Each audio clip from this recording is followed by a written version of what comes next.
Hey everyone, Tim with Ghost Towns of Washington. We are in Grant County, Washington, so the eastern side of the state. And we're checking out a former railroad town by the name of Corfu. And Corfu was a town that was established around 1910. And Corfu was a stop along the Chicago, Milwaukee, St. Paul, and Pacific Railroad, which is a mouthful if you're trying to make a video. So let's first start off by taking a look at the decommissioned rail line. And the rail line, I believe, if I have my information correct, and if anybody disagrees, please comment, but I believe was discontinued in the 1980s. So they haven't got as far as to turn this into a rails to trails or anything, and so all the rail's still here. One cool thing, as you can see, the manufacturer of the rail here, so I'll try to get down here and show it to you.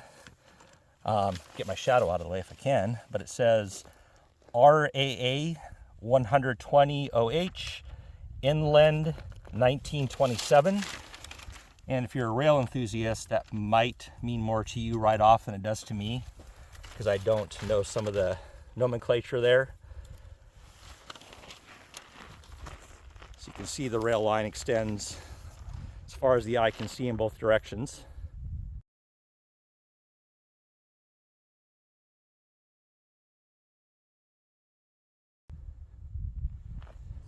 And if I walk over here, and we'll talk about this more in detail when we get down there, but I'm just going to point it out to you to give you some perspective.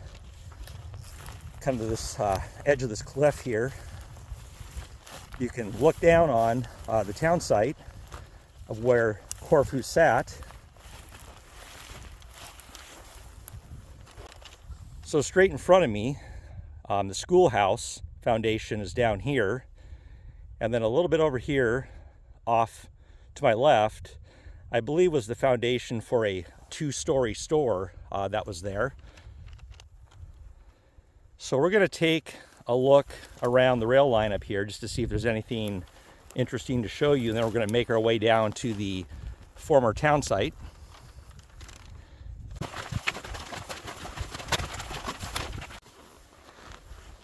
So before we head down to the town site, we decided to walk the railroad grade just to see if there was anything interesting, and we came across some infrastructure that was here.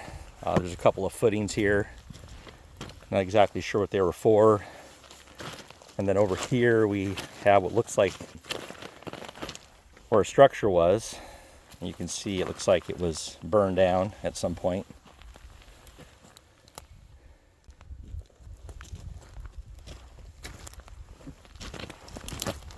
And then there's a couple of these piles of rocks here on next to each other. There's some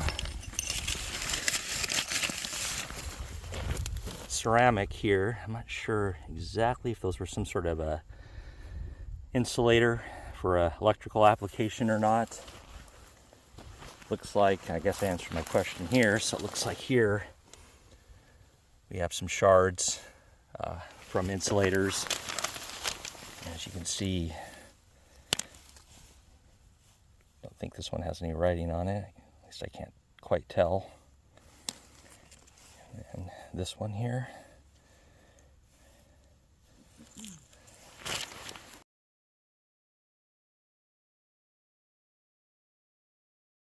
And then over here, looks like part of a kind of a wash area that goes down that may have had a culvert. I'm guessing there was a culvert here that would have went under the rail.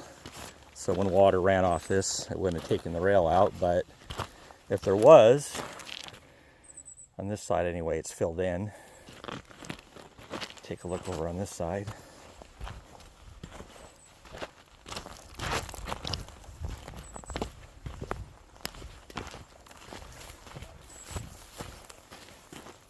And yes, there was. So it looks like there was a two concrete pipe culvert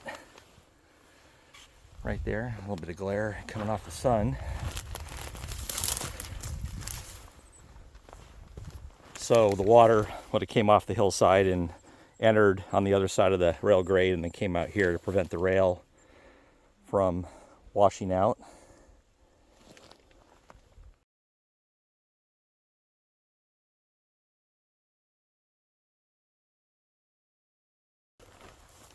We're going to make our way down towards the foundations, and then we'll put some historic photos up when we get closer.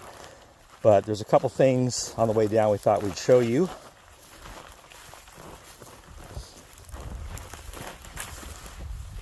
Got some galvanized bucket. There's cans and bits and pieces of other trash. And then right here, there's parts of what appears to be an old vehicle, and it's pretty tore up, so it's very difficult to make out what it was. About the only thing that really even possibly would help is there's these fenders here.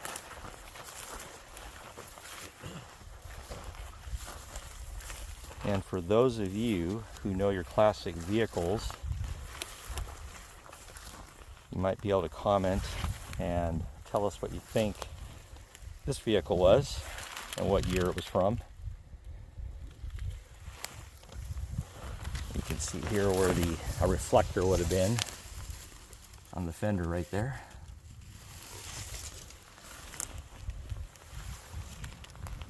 And then we have what appears to be maybe the other half of it here.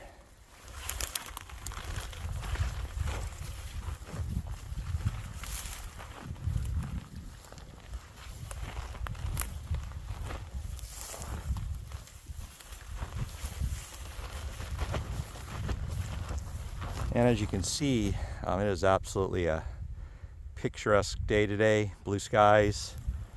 We're nearly November. It's probably in the low 60s. So definitely worth coming over to Eastern Washington today versus sludging our way through the wet, rain-hammered western side, which is what we left this morning. And as I get a little closer, kind of walking down the hill, I'll just one last time point out what we're headed down to and then put a photo up. So right here is where I believe the two-story store foundation is. And then up and over here is where the school foundation remains. And outside of those two features, really there isn't much left that would have said Corfu was ever here. So we're going to go ahead and walk down this hill, and we will see you when we get down to the bottom.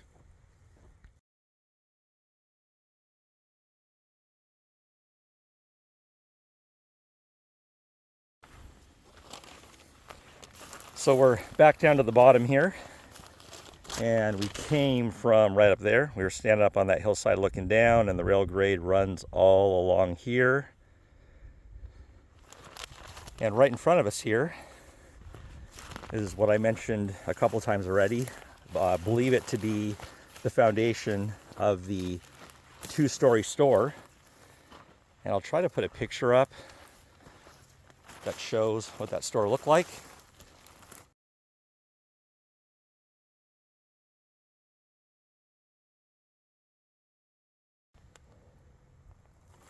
So we'll take a closer look here.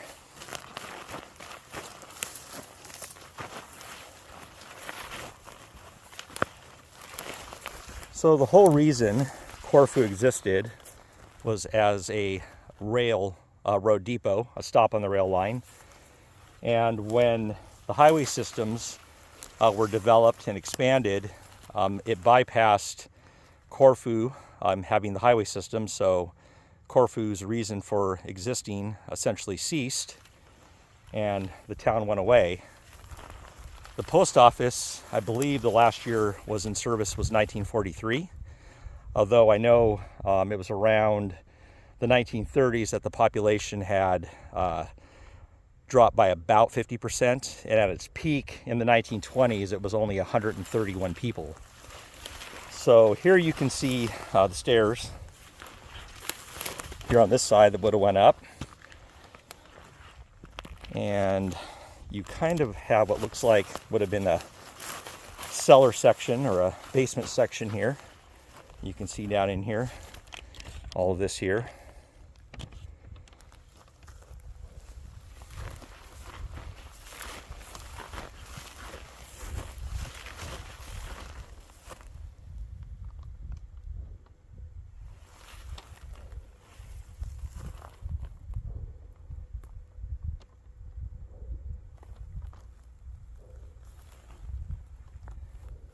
It's a very beautiful area and day. I mean, the day actually just, really makes a huge difference in just how awesome the site looks with the rolling hills and the fields and grasses.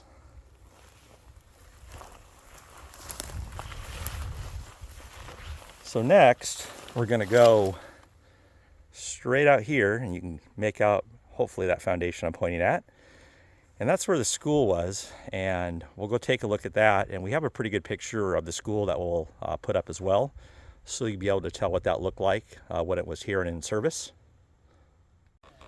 So one thing I wasn't able to do a ton of research on was where the actual train depot was.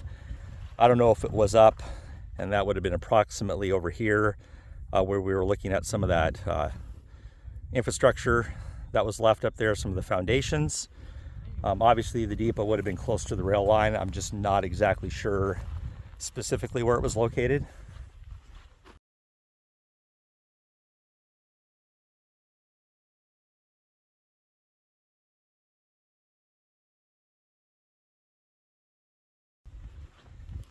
And I'm just kind of walking away from where the school and the store foundations are, just to see if there's anything back here.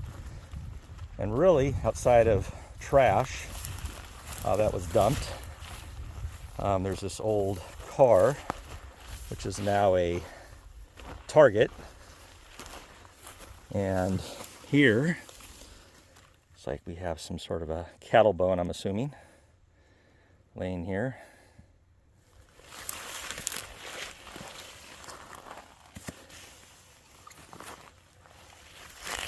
A lot of trash, car parts. And here is the apocalyptic car. But it sure does kind of look cool in that field with that background. So now we're down at the Schoolhouse foundations here. And this area appears to get utilized for, I don't know, maybe bonfires and parties or who knows what. But there's a fire pit here, and you can see the foundation wall here. And then over here, probably the most identifiable feature is the front staircase here. And I don't believe there's any year or anything cast into the concrete that has any information on it. I think I've looked at that before and didn't see anything. Looks like we have some turf. And let's take a look up in here and see what the rest of this foundation looks like. It's the back side of the stairs. And possibly maybe like a boiler room or something. What this would have been utilized for.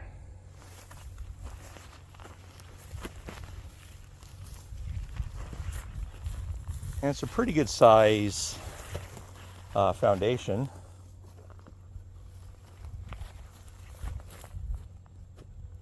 Or maybe 50 feet by 100 feet, something like that.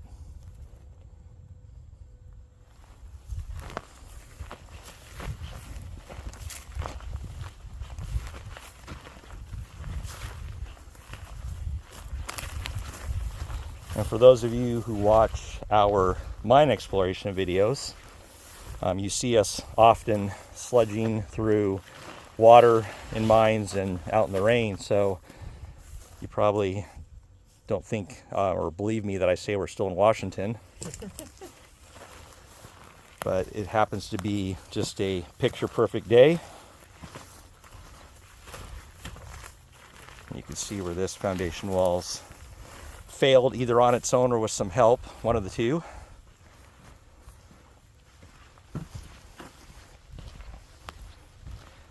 And I'm going to kind of walk back out here and see if I can sort of square myself up to position us for a comparison of this foundation with the historic photo of what the school would look like here.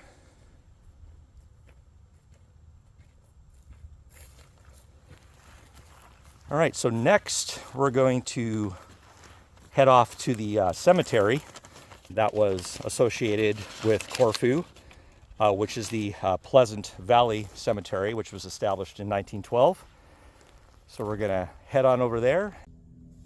So we're now at the Pleasant Valley Cemetery, which was established in 1912. And to my understanding, this cemetery was associated with Corfu in the surrounding area. So we're just gonna take a walk around and see what kind of years and dates we have on some of these markers.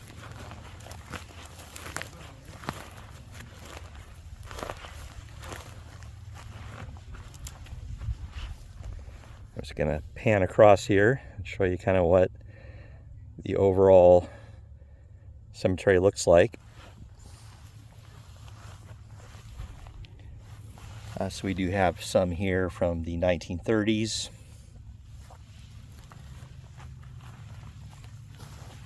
And 1950s here.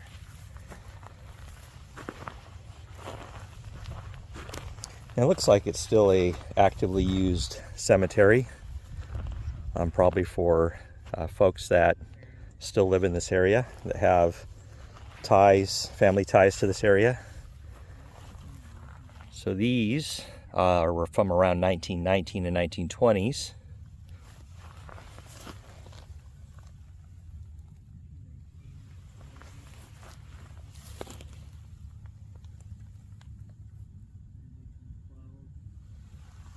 The caps, they have this whole area here, it looks like. There's like 5 or 6 that I see just right off, kind of in this area. And here's one that was made of concrete, kind of a rustic headstone.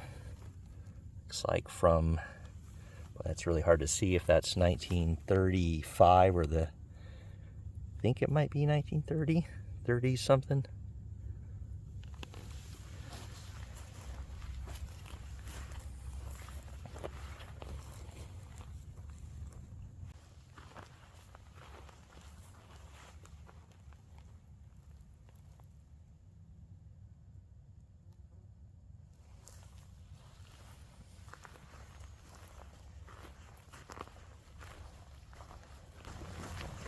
And here is another kind of rustic concrete marker, and it's very difficult, if not impossible, to read.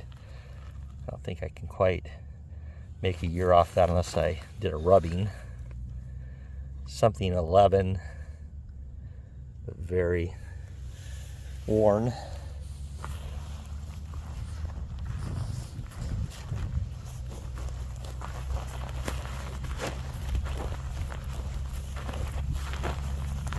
And it looks like we have another family burial plot here. And we've got a more modern marker and interments. Then over here we have some that are kind of back in this area, made of concrete.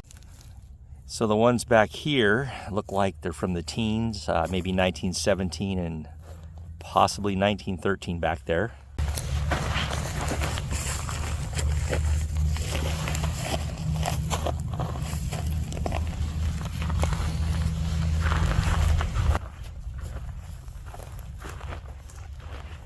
It looks like we have some additional, more current, modern burials here in this section. This is definitely a very unique and different plot here.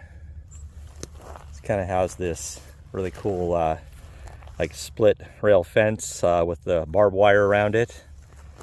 And somebody did this cutout of what looks like a cowboy with a rope on a horse.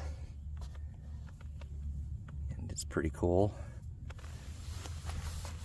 And there's the name there, Stockton Green. It's 9/28 of 15.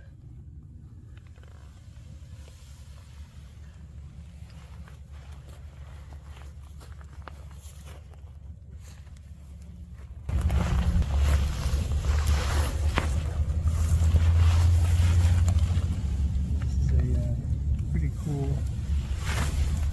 I only can imagine, given the age of this cemetery, that there's got to be quite a few unmarked graves, or maybe, like as an example, the one right in front of me here never had a proper marker, so there was just basically the mortuary or funeral home marker designating that there was a grave here.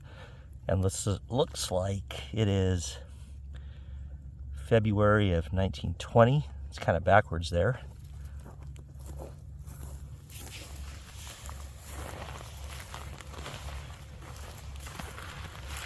Kind of the same over here, where there's definitely a very rustic concrete marker. And then back in the sagebrush here, you can see there's another burial marker back in there, so it doesn't appear to have anything on it though.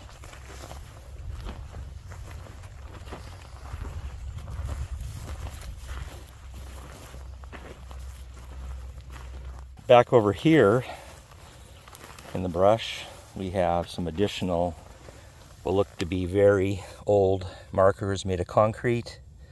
Again, very worn and difficult to read on that one. I think I see 1917 right here. I think on the end there I see a 7 there, but I don't know. It's hard to see, but it looks like 1917. And then we have a broken one here.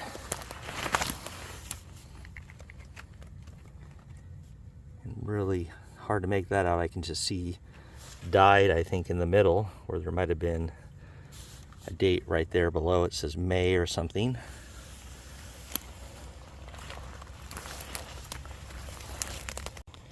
And over here we have kind of a cool marker here. Cool as in I haven't really seen one with this kind of message on it, or the way it's written. It's fairly unique. And it starts off with Old Ben Hutchinson, which already kind of grabbed my attention. I'll pan down there and kind of put it here, and then I'll let you read it.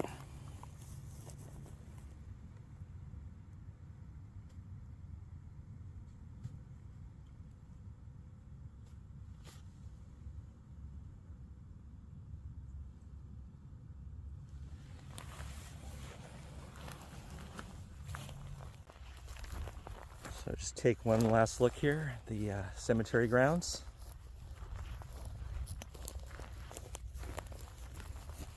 So that's going to be about it for this video. We want to say thanks for coming along with us on this trip today. We appreciate you following us on Facebook, Instagram, YouTube, and TikTok. If you like what we do, please consider subscribing to our channel. And if you don't subscribe, just check back every now and again and see what new video we have. And don't forget to comment, like, and ring the bell. And until our next adventure, take care.